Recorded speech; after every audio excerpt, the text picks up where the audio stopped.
That's you, Jim. All right, the recording is on. You ready? Yeah. All right, everybody, welcome to our July zoning board of appeals meeting for the village of Westhampton Beach. We don't have any decisions to do from last month, and we don't have any minutes really to do from last month either, right? So we can get right into our holdovers.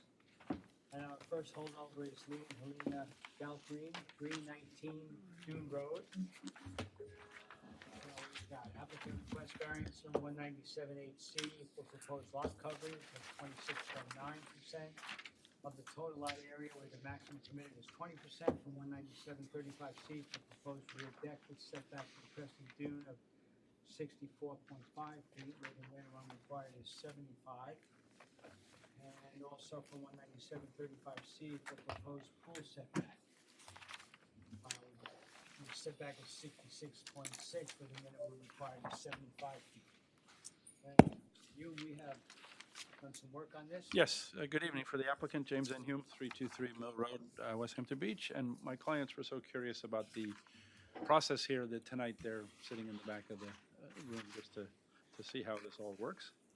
I told them you were really nice folk. And Jim he's really been here. Well, thank you. Thank you, Chairman. So you had asked a couple of questions last time. Well, as you recall, we have a situation where there's a pool above a garage, and we need to eliminate that. But we want to keep the pool, so we're proposing to put a deck in the back of the house with a pool within it. As originally constituted, we were looking for a lot coverage of 26.9 and setbacks of approximately 65 feet, where 75 feet is required. You had asked us to do a couple of things. One was to re-verify the coastal erosion line, not coastal erosion, the crest of dune line, which we did, and I showed it to the building inspector, and we're here, so I think he decided that was fine. That's kind of what he did before. So It's just so flat behind his house, the line is a little funky. And in addition, we increased the setback for the pool and deck, so they both exceed 75 feet. So that variance is eliminated completely. And that step also reduces the lot coverage variance from the 26+% that we were looking for down to 24.7. The other question that was asked was what, if any, excavation might be necessary. And there is a little diagram on the survey that we submitted that shows that yes, there will be some. But it's my understanding that the landward toe of the dune is 25 feet from the crest, and we're almost 80 feet from the crest, so we're not doing any excavating in the primary dune. And just a little bit in the location that it is. There's really no other location for the pool. It's a feature we want to keep, and I think we've reduced it down to the minimum necessary for the relief, for the So the only relief you're looking for from this board right now is lot coverage. is lot coverage. Yes.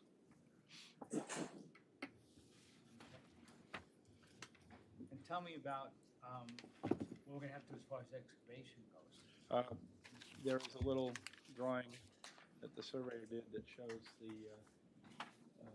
grade. It shows the pool and shows a portion of the pool having to be dug into the ground. But again, that's pretty far away from the crest of the dune, and in fact, out by definition outside the primary dune. So it's not something that's prohibited, I don't believe. Is that true? It's it's not prohibited. I don't believe so. People excavate there all the time. Really? Yeah. Because it's not the primary dune. What's the structure of the pool itself? Is it fiberglass or gunite or? Have you decided that yet? Gunite. We've asked a few companies, and everybody told us that's all we can do. So that's pilings. So it's not just They're excavation. talking about helical piles, not piles. They can't drive in piles any longer because of the existing house, and also because they're only going to bring in very small equipment because they can can only go really, there's only one side of the house they can pass. They can't bring any big equipment and do any big excavating. It's gotta be very limited. It's not a very deep pool anyway. You know, I see it's about 4 feet deep. I think 5. Yeah. My only concern is the environmental part, of this. There's gonna be, it's gonna be substantial, excavation because you've got to overdig, Mhm. for what you're doing. And I would think probably, I guess I should clarify. with your retaining walls and Oh, I'm sorry. such. You can come up when you have No, no, minute. it's okay. And possibly retaining walls. Mhm. Well, Well, the standard pool construction in an area, I think that up and down the beach there's lots of pools on this side of these houses. And all of them had to get there somehow, and I'm sure all of them involved excavation. We will obviously restore whatever we interfere with, as, that would be certainly a reasonable condition of any relief that the board might choose to grant. Okay. I just, regarding excavation, it's only half, because the pool is gonna be a foot and a half out. I mean, it's kind of the way the land is, we're following the contour of the land. Well, We're not Well, gonna bring it over. So the bottom line is we're doing the I don't want minimum, to speak to both, but Yeah. if you want to come up in a few minutes, that'd be great. we're doing the minimum amount of excavation necessary to install a relatively small 5 foot deep pool. Well, the grade at the dune grade, for quite a number of feet is this, the elevation is the same Right. as the deck itself. So it's, it's,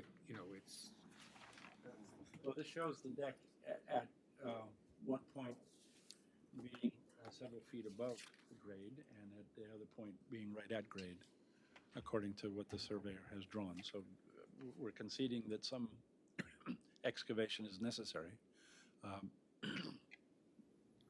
but minimal and not out of the ordinary for an installation of this type. It's a modest-sized pool. Looks like 20 by 10, so it's not very big. Right. And And it's going into a deck. So if the deck were already there, I think it might be even less of an issue for you, but I don't know. I don't think we're asking to do anything that's out of the ordinary or in and of itself requires a further variance. Yeah, I'm just pretty happy to see it back 75 Yeah. plus feet. Right. Yeah. Okay, and as I look at this, I see you're looking to go from 22% lot coverage where you are now to 24.7. Yes, That's correct. yes.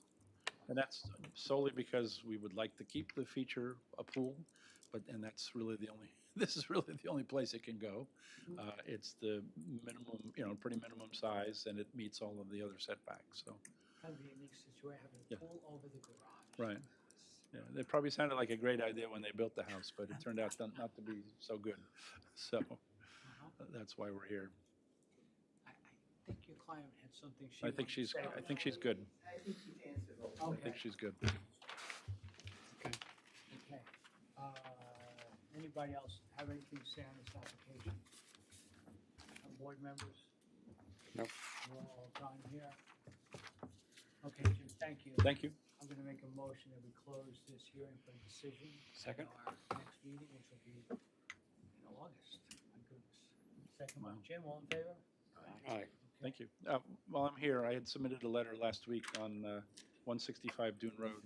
The variance is about to expire, and we don't quite have our. Yeah, I don't have, I didn't put it on the agenda, it came in late last week, and he just needs an extension. Do you know when it expires?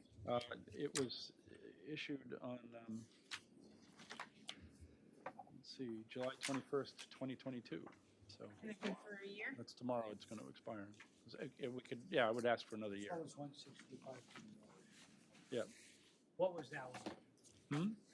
165 Dune Road? Yeah. Who was that? That's Camel, Kamel.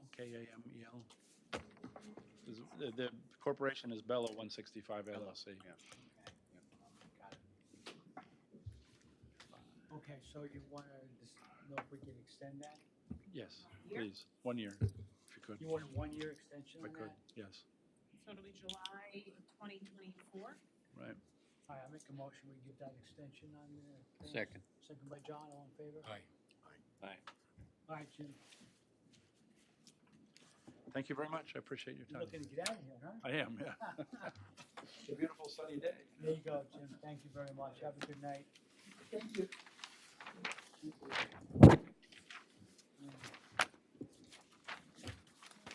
Good, now, next one on our agenda is the Westhampton Country Club. Do you have any input on that? Megan, what do you know I about think the they country wanna club? hold it over because they are working on something with the board of trustees. Okay, so they may eventually not They wanna, even, yeah, they may, right, they may. No, they still need the code amendment that's in front of the trustees. Still requires the special permit, the 19729C. Oh, okay. But it's being potentially redone to eliminate a problem that would have turned it into a use variance. okay, so they're gonna hold off until that's resolved? I think so. I mean, it makes sense, right? So I think, We'll have a much clearer picture by August, so let's hold it open 1 month. I'm not 100% sure that's how we wrote it up, but we'll have that answer for you before the next meeting. Okay, thank you, I'll make a motion, we hold over the country club application. Second. Second by Joe, all in favor? Aye. All right, new applications, BMD Enterprises LLC, 145 Main Street, applicant requests variances from 19741C to construct a proposed apartment that has 1,052 square feet of habitable space with a maximum permitted is 850 square feet under 19721. For the proposed apartment use, which requires 2 additional parking stalls, requiring relief pursuant to 19727. Good evening, Nicholas Vera, 120 Mill Road, Westhampton Beach. Architect for Mr. Barry Bernstein. Hi, Nick. How is everybody tonight? Good, Nick. I'm going to talk about the apartment aspect of the variance, and I think Mr. Bernstein would like to then fill you in on the parking aspect of the variance. So this building was built several years ago, as you know, restaurant down below, professional office space on the first floor also. At the time, it was unfinished attic space. Mr. Bernstein is looking to create an apartment in that unfinished attic space, which is 1,052 square feet. So we're not looking to add anything to that existing building. We were just looking to finish off the space that happened to be that square footage, and rather than try to cut everything up and call something storage or unfinished space and unheated space, we were looking to finish off the entire space as it exists right now. So there's really no change to the character of the building, no change to the character of the neighborhood. Yeah, I can assure you that in 850 square feet, I was easily able to get 2 bedrooms in there anyway. So with the proposed 1,052 square feet, it's still a 2-bedroom apartment. So we're not intensifying the permitted use that we're allowed to have for that apartment. So that's pretty much the gist of the application. As you know, Mr. Bernstein does have on-site parking on the property. One of the few along Main Street, business-wise, that has their own on-street parking. However, as you know, with an apartment, we need to have 2 additional parking spots. And that's the reason why he's asking for a variance for 2 parking spots. If his apartment was conforming to the size, would you still need 2 additional parking Yes, spots? absolutely, yes. So that Yeah, doesn't, that doesn't change, no, that doesn't change. and his apartment that he's doing up there, it's gonna be 200 square feet more than is allowed. Correct, that is Right, so correct. I'm looking at that 200. That is correct, yes.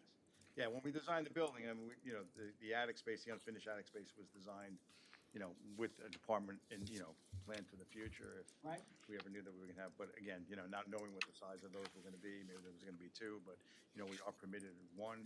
Doesn't make any sense to just, cut off 200 square feet and say, call it storage and call it, what's gonna happen, it's gonna end up being finished space anyway, so we're here for that reason, for that additional 200 square feet. not gonna play any games with this No, one. Nick. no games, there's no games to play unless we put a 3rd story on the building, it's not permitted. That's not gonna. No, so, So I think Mr. Bernstein wants to just add some information with reference to the parking. Well, Yes, sure. before you go, Nick, So what is the reasoning, you know, for the, you know, for the increase? I mean, it's, you know, what's the argument, for the increase? Because you just can't say, okay, well, it's 850 square feet that we're asking, and you have 1,000 something, square feet, and we have this space, so that's what we want. Okay.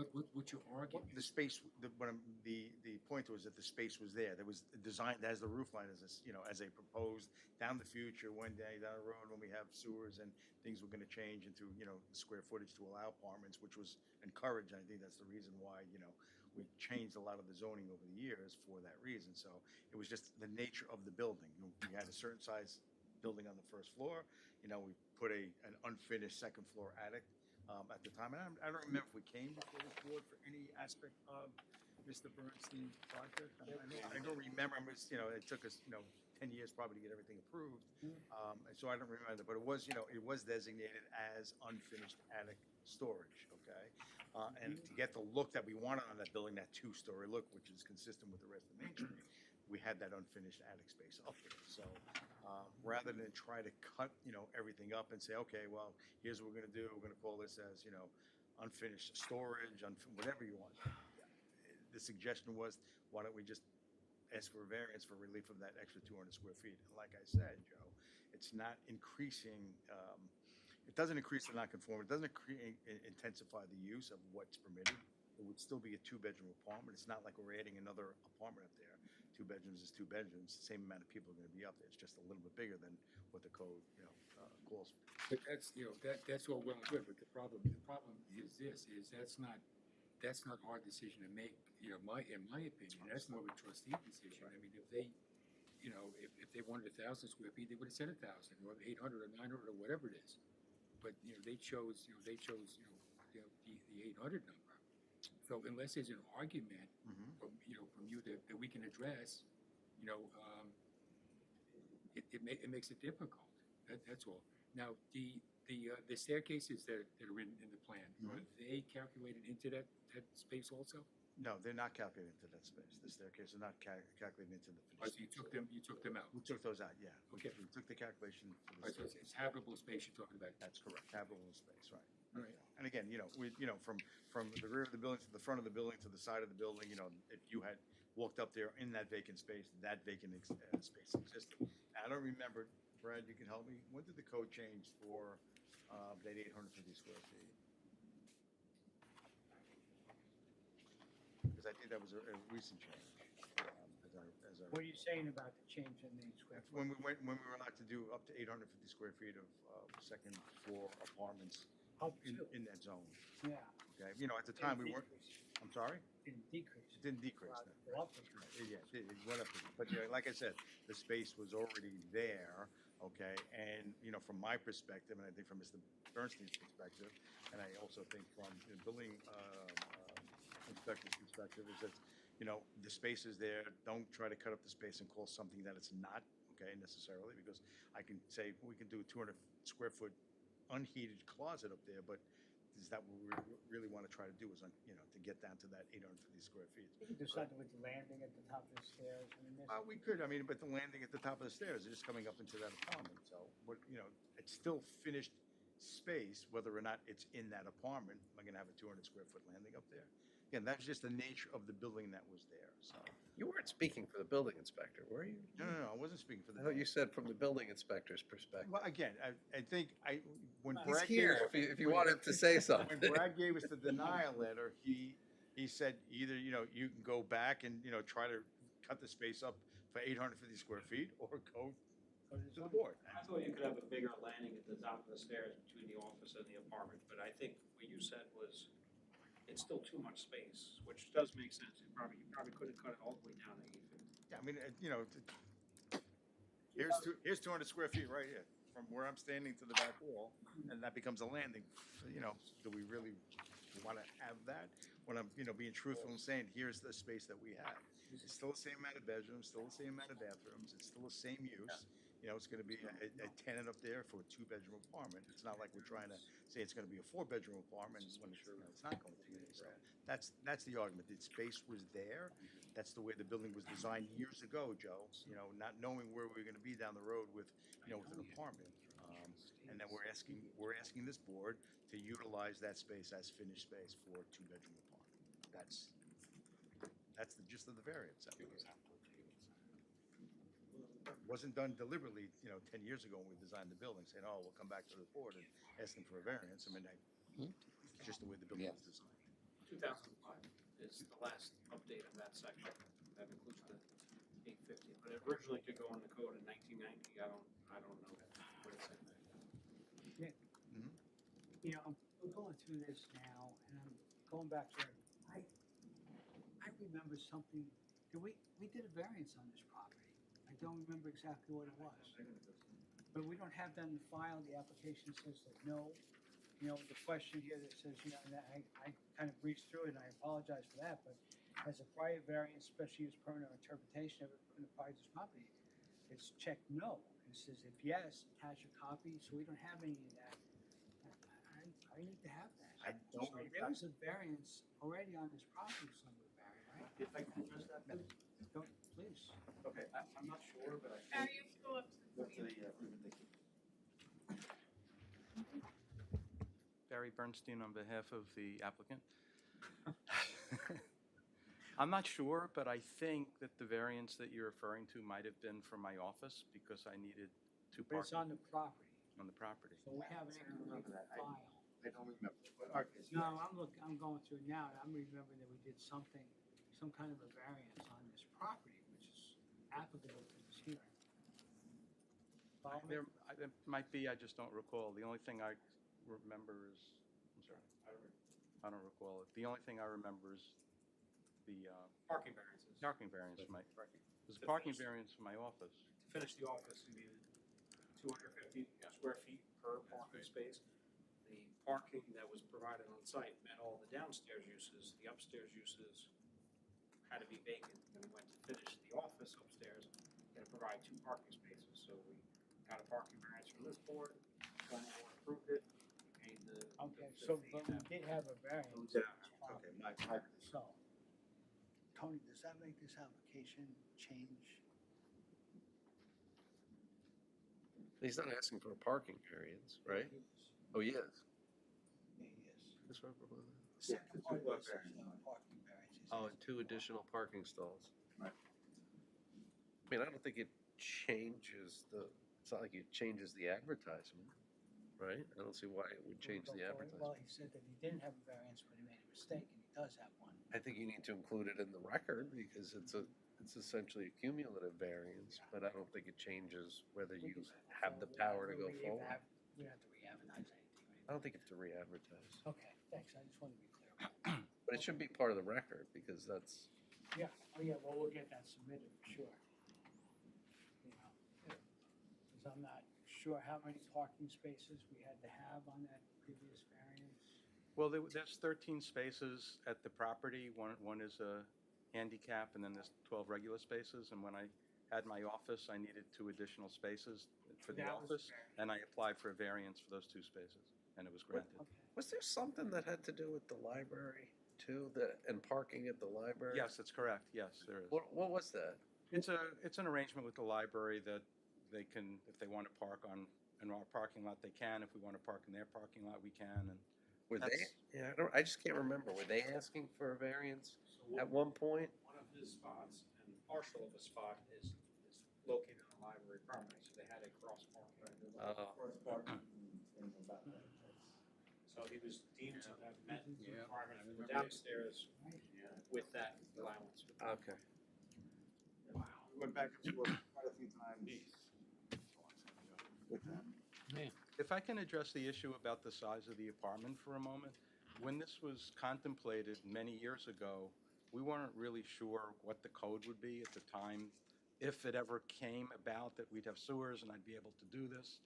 And as Nick was explaining, the size sort of is what it is. And from a practical standpoint, I suppose you could try to leave some of it as unfinished attic space, but it wouldn't really be very practical. And that's the size of it is 1,052 square feet. That's how the building was built, and that's what it is. So we didn't, it's not like we ignored it. We just weren't sure if we would ever be able to do it. And if we were, we weren't sure what the rules would be. And So here we are today. Here we are today. Yeah. And with the Yeah, parking, so you're not changing anything, the size of the building, just kind of fixing up what's there. God bless you. Does anybody know what the Unfinished walls with. purpose of the size limit was? Do you know? There's no intent in that code. Yeah. I have my assumptions, but. What do you I think? don't- I I mean, don't know that I the- don't know. That's why I'm asking the question. Like, I don't know I what. think, I don't know, I'm speculating that maybe at the time they wanted to kind of restrict what was going on up there in a sense, but now that we have the sewers and we're trying to encourage apartments, I don't know if it's as practical as we once thought it would be. Maybe that'll get amended at some point. Tony, it could have been just based on a health department requirement, because, once you get to a certain size apartment, it's 125 gallons per day, then once you get to the next size, under 1,100 square feet, it's Is that right? 200 gallons a day or 250 a day, then once you get up to over 1,200, it's 300 gallons per day as a single-family residence, so they might have just tried to give us some leeway at the time when it was written. Again, not knowing that sewers were gonna be here, so they probably just wanted you to, be aware of the limit. You can certainly do a nice one-bedroom apartment at, 600 square feet, and you keep your flow down to 125 a day. So that's probably the way it was written. And, when the sewers came in, or, the approval for the sewers came in, all bets are off now, because flow pretty much goes out the window. So, I mean, yeah, 850 square feet is a nice apartment, trust me. Thought you were going to say down the drain. No, I didn't use that one, I'm sorry. Wasn't gonna go there.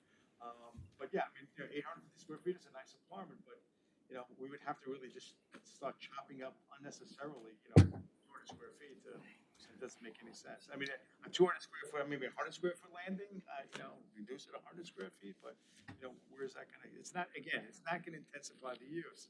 If I'm sitting here saying, Joe, we're gonna put 2 apartments up there, we need 1,052 square feet, you could say, well, what do you need 2 apartments for? It's 1 apartment per, per property, 850 square feet, and that's intensifying the use, and I don't think that's a variance that I would wanna, present before this board, so. Well, we have to protect ourselves, from future applications also. I mean, that's part of it too. Right, understood. And as things change in the village and there are more apartments, over the, commercial, establishments, there are gonna be more applications, and they're gonna look, if this flies, they're gonna look, to this application and say, you know what? Mr. Bernstein, his apartment is 1,050 square feet. That's the new standard. That's all. I mean, I just want an argument that that in my head I can work with. But the argument that you guys present is, this is the way we designed it 20 years ago, and so now we want to fulfill that. We want to fill that space and do the apartment. I don't know how strong that is. That's all I'm saying. I hear what you guys are saying, but it's, I need something to work with. Well, like I said, it's not like we're adding to that building. I mean, I can see you making the argument that you're adding to the building to get to that number, okay? Again, the building was designed purely for aesthetics at that time, not knowing what the future was gonna be up there.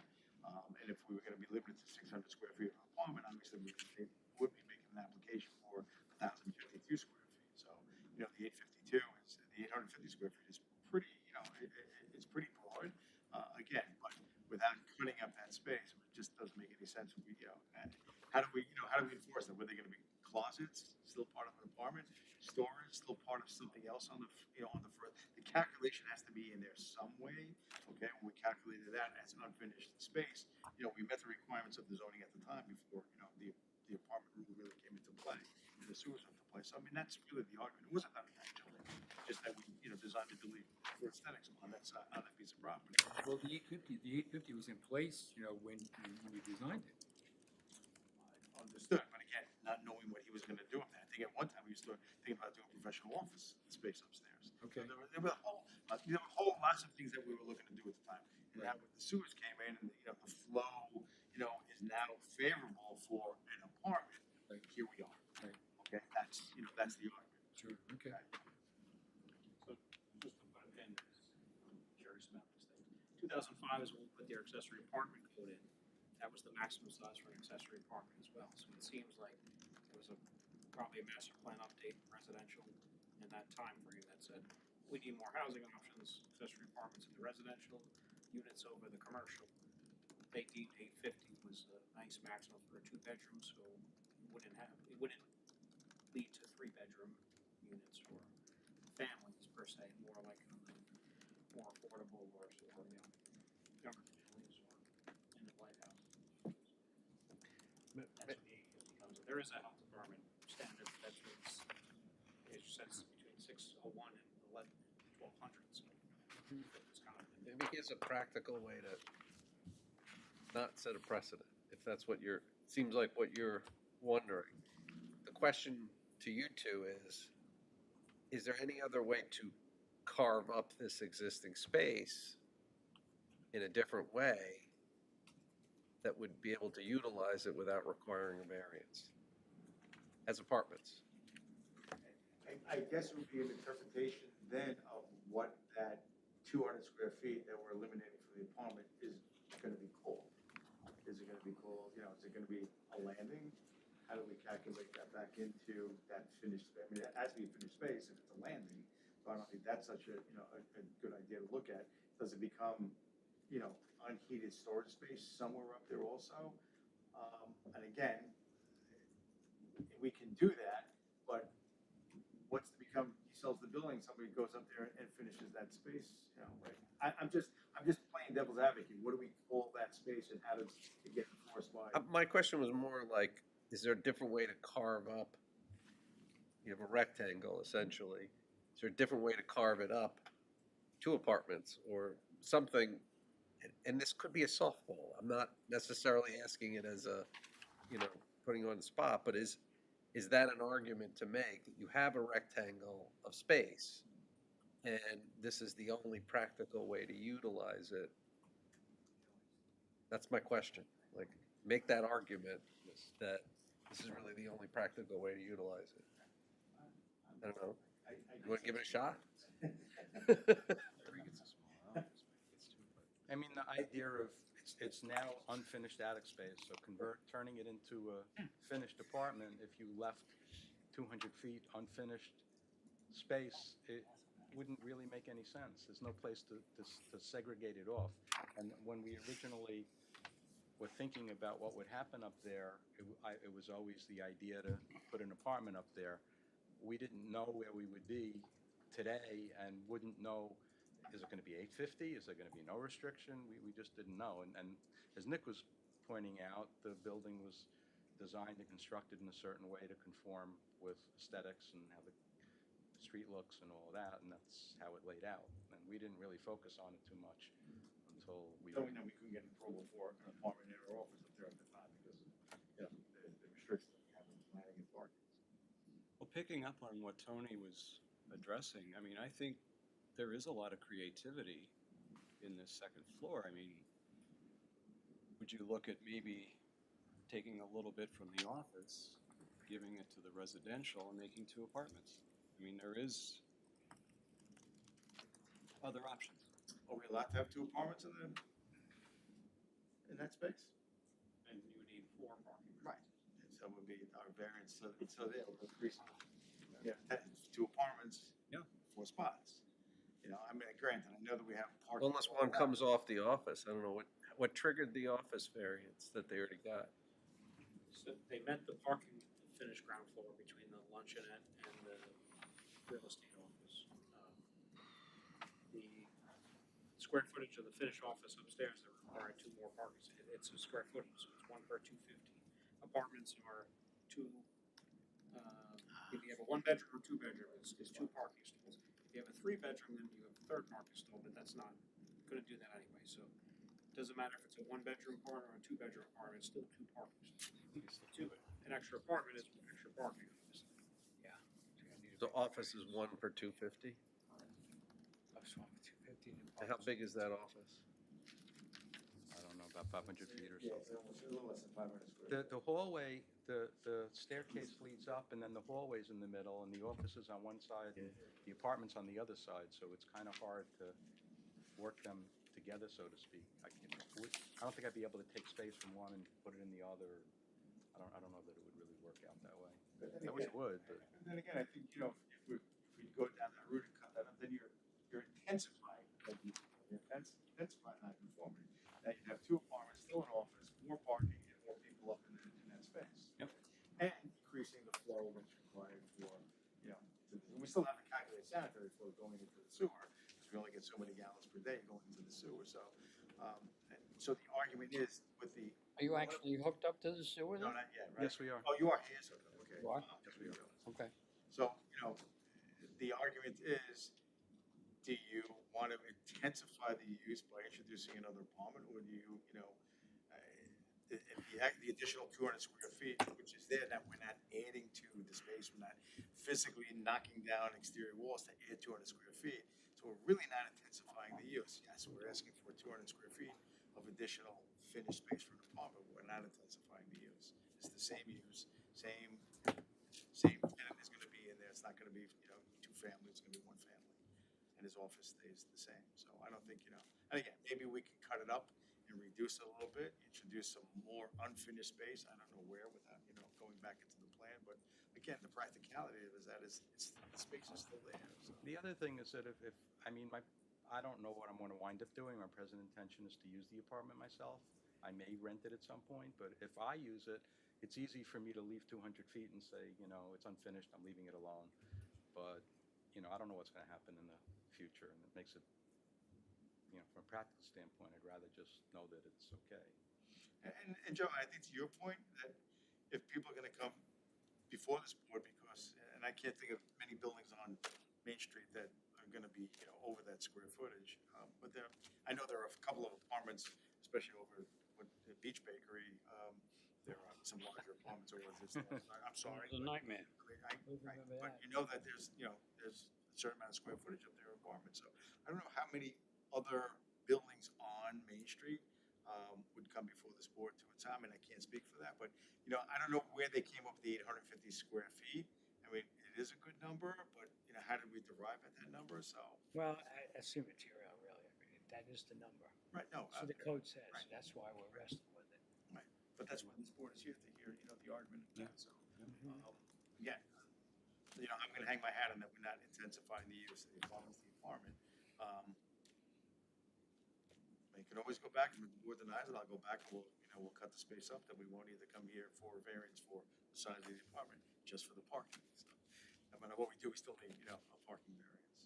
And then again, to your point, I didn't realize that he did get a variance for parking for the office, so I will go back and include that. I know I wasn't involved, so I would have remembered that. Yeah, well, no matter what, we're gonna need that. Absolutely.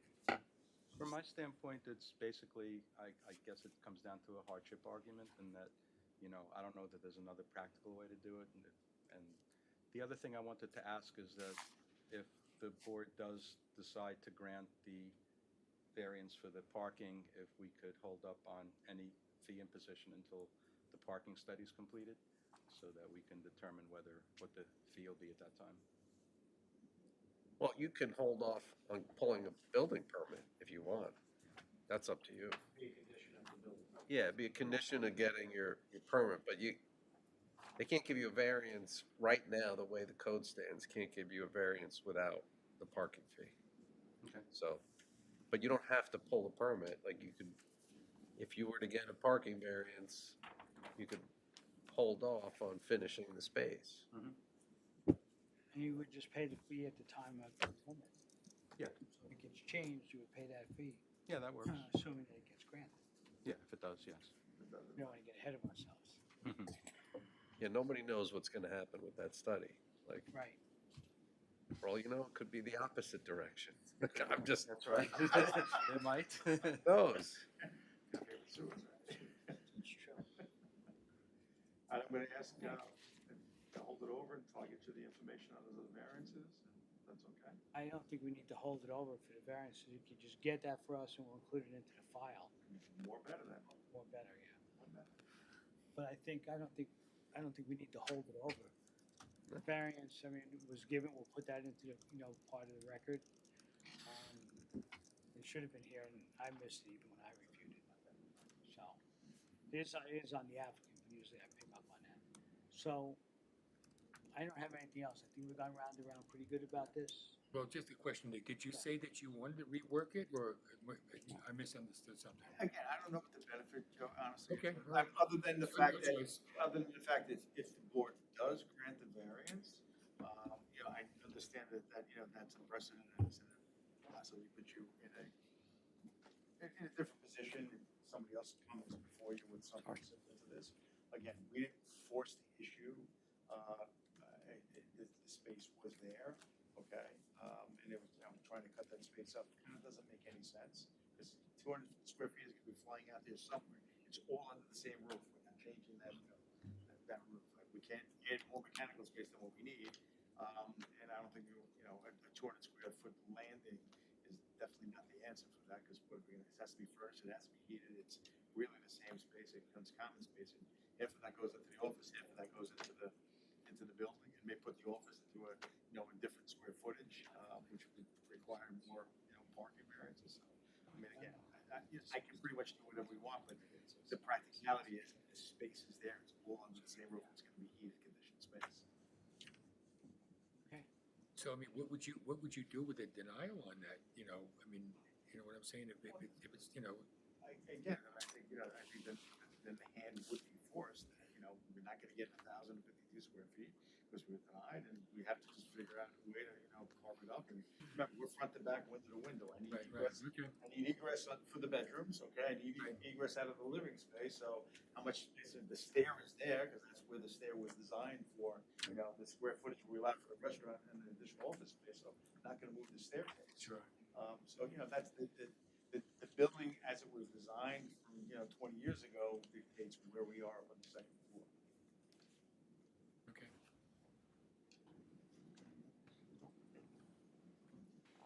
So you good? Yep, done, yeah. Okay. All right, gentlemen, thank you. So, I think what we're gonna do is go ahead and I'm gonna make a motion to close the hearing, for determination of our next meeting based on you providing us with that previous variance to complete the application. Okay, do I have a second on that? Second. Second by Dan. All in favor? Aye. Okay, gentlemen, thank you. Thank you.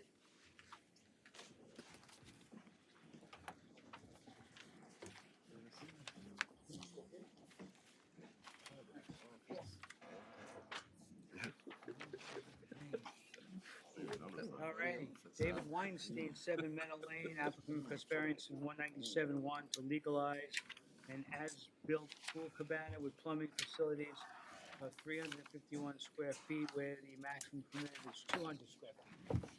Good evening, Steve Caputo, 120 Mill Road, Westhampton Beach, for the applicant, the Weinsteins. I should start my comments by saying that what I'm going to tell you now is not being offered as an excuse, it's just being offered as an explanation. This was built complete, it does not comply to code, that much we know. We know that. When the That's why you're homeowners here. built it, they hired an architect who assured them that it did, and also assured them that he was filing the necessary permits. That doesn't excuse anything, but I want the board to know that as a starting point, that the homeowners, they didn't just build and not care. They were under the impression that it was being taken care of. It was only when we got the denial letter from the building department on the generator and a few other things, which was before I came in, that they were aware that this pool house had never received any permits, never been applied for. And I believe that I enclosed in the package some pictures, and if I didn't, if I could approach with them, it's a unique, I can go to this mic, right? Unique situation, and it is a pool house, which is over 250 square feet, the main structure, and then there's a shed. Right. The shed is 70 feet. There's no access from the main pool house to the shed.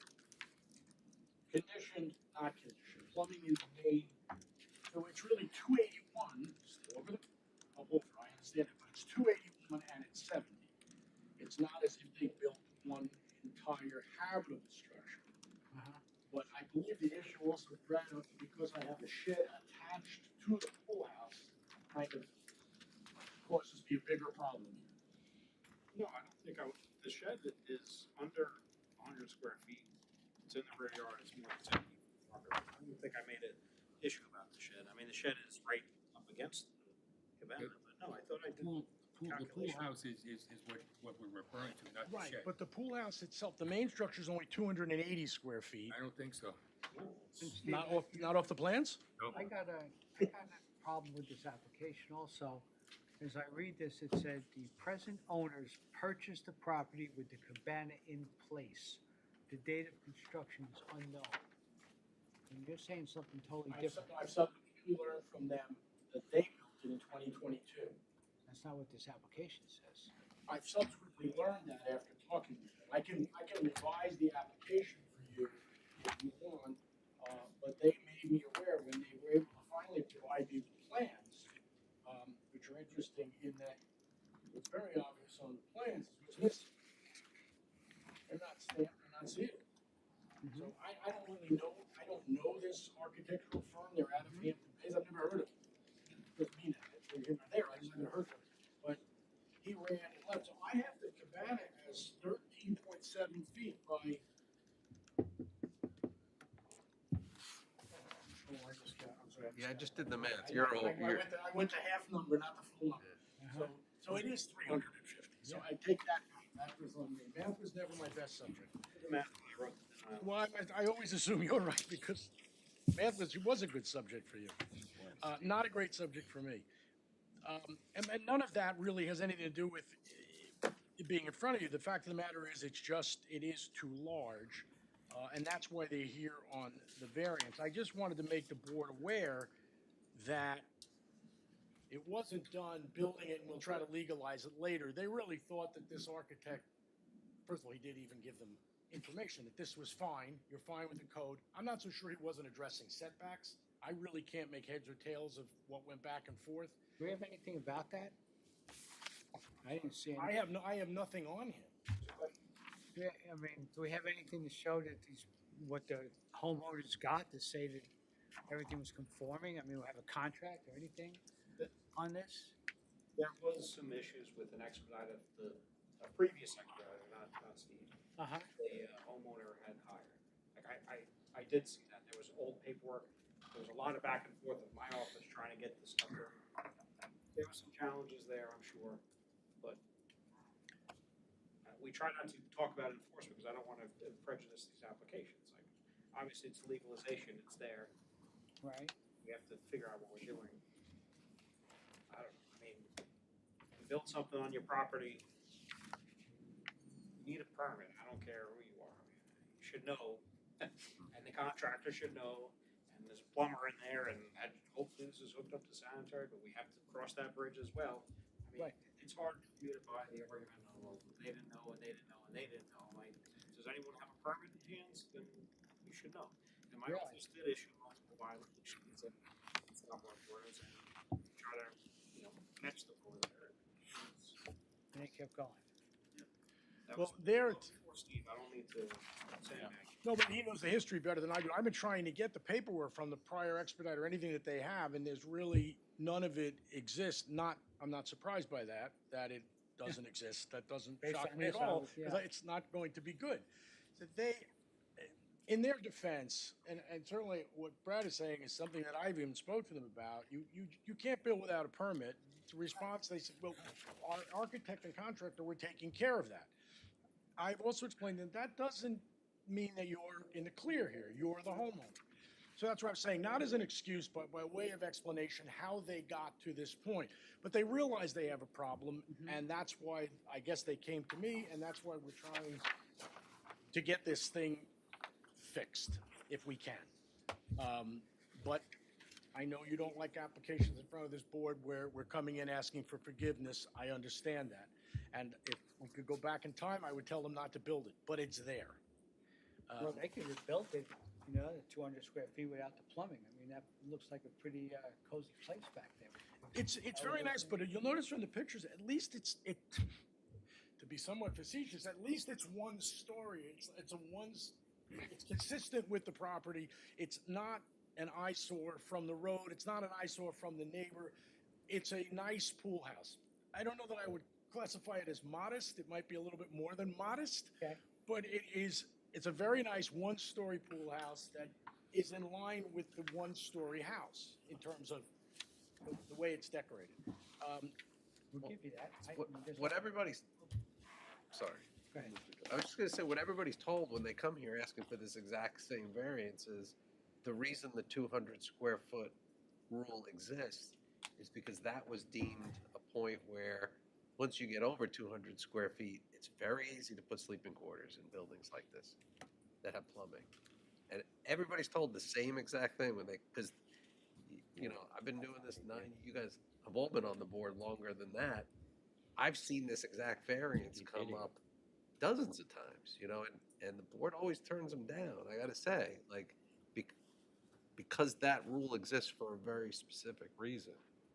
So, I don't know what the, Well, they're in front of you because what other choice do they have except to come in front of you? Right. Well, take- rejigger the building somehow. or That's take the it other down. choice. Or take it down. Or make it. Or modify it. Modify it. I mean, you don't have to Everything- take the whole thing down. Here's another thing, Steve, on this. I mean, there's just no question. I look at that and I see the shed that's attached to it. And I see all the stuff piled up in the shed and I see a future bedroom there. As they attach it, because it's right there anyway. All you gotta do is do some modification, you You don't attach even it. have to do that. You can put a bedroom right in this place. Well, yeah, but I'm saying you put it right in the shed and have a nice big place. You don't even You have have to. two do- bedrooms. Well, yeah, but I mean, you know, that place right there has the couch. was- and the big this screen was built- television already. In Yeah. my opinion, this was built to allow somebody to rent that out. Or at least live there. Oh, yeah. At least live there. I don't know if that would be a This, rental. this was not, I don't know if they knew the law or the variance that was required here or not, but I just see the shed as a Yeah. potential expansion with very, I know this is not what you're saying, but may I ask, if the shed disappeared, would that impact no, the the building is board's still, decision? the building is still big, is over. I know, I said it with kind of a smile on my face if the Yeah. shed disappeared. The shed, we understand. I don't think that would make a difference here. I think you got three choices here. Either we allow it, which is probably not likely. I would say my odds or are not this- or- strong. or this gets modified, you know, so the living space is, you know, is 200 square feet, you know, and the balance is storage, you know, from a rear entry, you know, or take it down. It's a pretty elaborate building.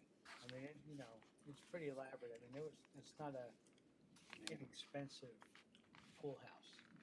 So I think we should look at trying to modify it. I think you As gotta I mod- said, I would not classify it as modest. Oh. No. So, I mean, I don't want to mislead the board. So, It's a nice, I mean, you know, from looking at it without any rules in place, it's a nice structure. Who wouldn't like to have that? You know, and see the big screen television on the wall and You the saw that nice too. couches and, you know, I mean, come on, it's a beautiful setting, but it's not allowed under the code. Okay, and for us to allow something like that, we're in essence rewriting the code. And that's not something the zoning board is going to do. can I infer and certainly pass on to the homeowners that a concern that the board has is that it's the old duck analogy. It looks like a duck, it walks like a duck, it quacks like a duck, but that, in this case, we're saying apartment. Is that a concern that the board has, that this is going to become an apartment? No, I don't think you can say that to your clients. You can just tell them it's too big. Well, they're getting that. I've made some notes over here. That's why- I've done that, You but, know, you know, I don't we want don't them know to. how they're gonna use the property, but in my opinion, you can't go back and say that this is, I mean, we know what they did, Right. and it's possible that's what their intent was. We don't know that, though. Okay. It seems like it's about 75% oversized. 71, right? I think it's 71. They were like 71% over, I think. 71%, okay. So can I suggest to the board that we hold this over, and in the interim, if I should have a conversation with the homeowners and possibly enlighten them to the comments that were made here tonight, maybe we won't have to have that date. Because I don't really see any other option at this point. I certainly don't want a decision yet. I would rather see, We could definitely hold it over, that's not a problem. and then let me talk to them Mhm. and let them know the real feel on this. Good. Fair I enough? think I think that's a Yeah. good solution. Okay. It is. Steve, while you're at it, put some lot coverage on that survey, if you would, Sure. please. some people do instead of, you have a detached structure and they want to put a cabana out of it, it's over 200 square feet. Carve out a cabana, make sure it doesn't compete with other space. Essentially, there's a carve out of a shed on this building, rather than reconstructing the whole thing with a solid wall, no walls in between. That's a So I could make the shed bigger. Well, not the shed, pretend the shed that's there, it doesn't exist, just sliding that wall in and throwing the solid wall down the middle, having the door open to the outside for cushions or chairs or whatever, that's typically how we carve out those cabanas, so that as long as the space doesn't commute, if we have a floor plan like that. Can they have a roof over that carved out space? You'll allow a roof as long as that It's has like a walls. cabana attached to a shed or a garage, that's. Okay, all right. Well, what I was thinking, Brad, see if this would work, the back wall. Yeah. The back wall, that would now become, an entry of sorts, for storage. There'll be a wall running the length of the building, 5 feet or so, off that back wall. That wouldn't be conditioned or anything, it'd be one long wall. So you'd have just the front part of what you have there. 200 habitable in the front and the rest in Correct. the back. Correct. Put your hose, your skimmer, your whatever. I can't have walls on that back section because that would throw me over. As long as it's not conditioned, you're okay with it? You meet the setbacks of the joint. Yeah, well, I meet setbacks, but so they could bring the wall in. And then, I got it. It has to have a separate entrance, right? You gotta get into it, not through. Through the unit. Yeah, because, Okay. and it cannot have a door going in between. Correct. So I can just make it storage space. That's what he did, that's what a lot of people do with this. So you could take a garage and build a 200 square foot cabana within the garage space, like, you're allowed to have the separate spaces.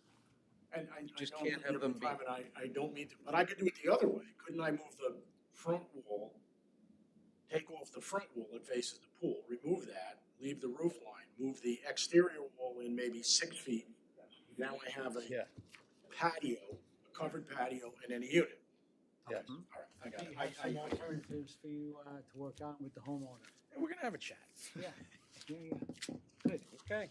Okay, so we're all set with this, I'll make a motion, we hold Thank this you, over for all purposes. Do I have a second, Second. please? Second by Joe, we're all in favor? Okay, Thank you, everyone. Have a good evening. Thank you. all right, we have one, extension, Michael's Way. right, 5 Michael's Way, one extension, how long are you looking for?